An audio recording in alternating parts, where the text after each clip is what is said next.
Bonjour et bienvenue sur cette nouvelle vidéo inspirante d'Impulsion Gagnante. Je suis très heureuse de vous retrouver aujourd'hui pour parler de quelque chose qui est constant chez beaucoup d'entre nous, qui est la peur. Alors, on va parler de la réalité de la peur, parce que finalement, derrière la peur se cachent bien d'autres choses. On va prendre plusieurs exemples. Vous n'avez pas peur du noir, vous avez peur de ce qui se cache dans le noir. Donc ce qui est intéressant, c'est de comprendre et de prendre conscience de qu'est-ce qui pour vous pourrait se cacher dans le noir et qui vous fait peur. Et puis peut-être aussi, c'est de retrouver de remonter un petit peu plus loin dans votre enfance et de comprendre qu'est-ce qui un jour peut-être vous a fait peur dans le noir. Un autre exemple, vous n'avez pas peur du vertige, vous avez peur de tomber, ce qui est bien différent. Parce qu'à partir du moment, encore une fois, où on prend conscience qu'on ne tombe pas forcément quand on monte sur quelque chose ou quand on monte en hauteur, eh bien à partir de ce moment-là, on n'a plus le vertige. Donc pourquoi avez-vous peur de tomber ?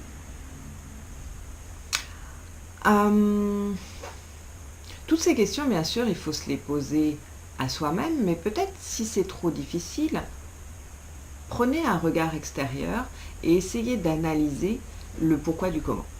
D'accord ? On prend un autre exemple. Il y a des gens qui me disent qu'ils ont peur des gens autour d'eux. En fin de compte, ce n'est pas de ça qu'ils ont peur. C'est que souvent, ils ont peur d'être rejetés.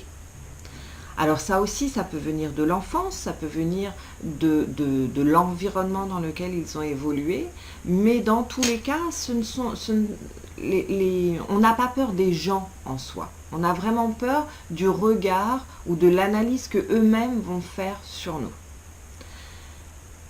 Une fois qu'on a pris conscience de ça, on peut travailler différemment pour prendre de nouvelles habitudes, de nouvelles attitudes qui vont faire que nous n'aurons plus peur des gens autour de nous.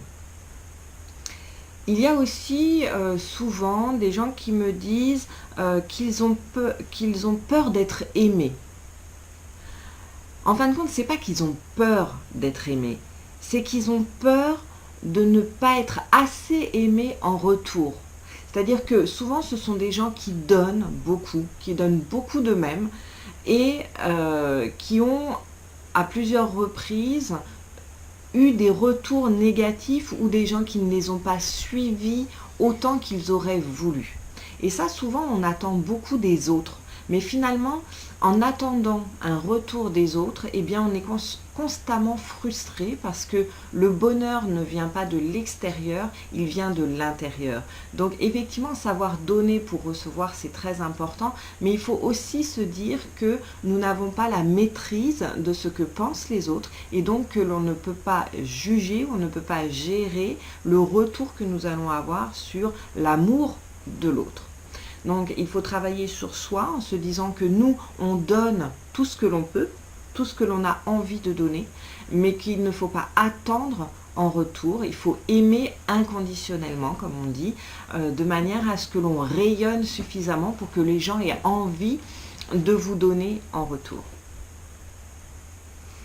Il y a aussi quelque chose qui est très à la mode, j'allais dire, en ce moment, c'est le lâcher-prise. Les gens disent « j'ai peur de lâcher prise » ou « je n'arrive pas à lâcher prise ». En fait, ce n'est pas ça la vraie peur. La vraie peur, c'est que vous avez peur d'accepter de ne plus maîtriser, d'accepter que la réalité vous échappe. Et ça, c'est la vraie réalité derrière la peur. C'est-à-dire que vous n'avez pas peur de lâcher prise, vous avez juste peur de ne plus maîtriser ce que vous aviez l'habitude jusque-là de maîtriser. Et lâcher prise, c'est vrai que c'est quelque chose qui est difficile parce qu'il faut accepter ce qui est. Il faut accepter à un moment donné de se dire « je ne maîtrise plus » et c'est très bien comme ça. Après, un dernier exemple, qui rejoint un petit peu d'ailleurs la peur de ne pas être aimé quand on parle de couple, c'est des gens qui disent j'ai peur d'essayer encore. j'ai peur de me remettre avec quelqu'un, par exemple. En fait, c'est pas ça la vraie peur. La réalité derrière cette peur, c'est que vous avez peur d'être blessé à nouveau. Donc, il faut essayer de comprendre qu'est-ce qui vous a blessé jusqu'à maintenant et comment vous pourriez changer votre vision, changer votre attitude par rapport au fait que vous avez peut-être été blessé dans le passé, mais comment finalement ça vous pourrit la vie aujourd'hui de réagir comme ça et comment vous allez pouvoir réagir différemment à partir de maintenant pour ne plus avoir cette blessure qui finalement est la vraie réalité derrière la peur de se dire j'ai peur d'essayer encore. Voilà, c'est une petite analyse des différentes réalités de la peur. Alors, il ne faut pas avoir peur de la peur, je l'ai déjà dit dans un autre, je crois dans une autre vidéo ou dans un autre article. Il ne faut pas avoir peur de la peur, mais il faut savoir quoi en faire pour que cette peur ne devienne pas quelque chose qui va vraiment vous pourrir l'existence au quotidien. La vie mérite d'être vécue, la vie est beaucoup plus simple que ce que l'on a bien envie d'en faire. Maintenant, c'est votre attitude par rapport aux événements qui va faire que vous allez modifier la création de votre nouvelle réalité. Donc réfléchissez bien à ça, réfléchissez, analysez à chaque fois en vous disant est-ce que ça c'est utile?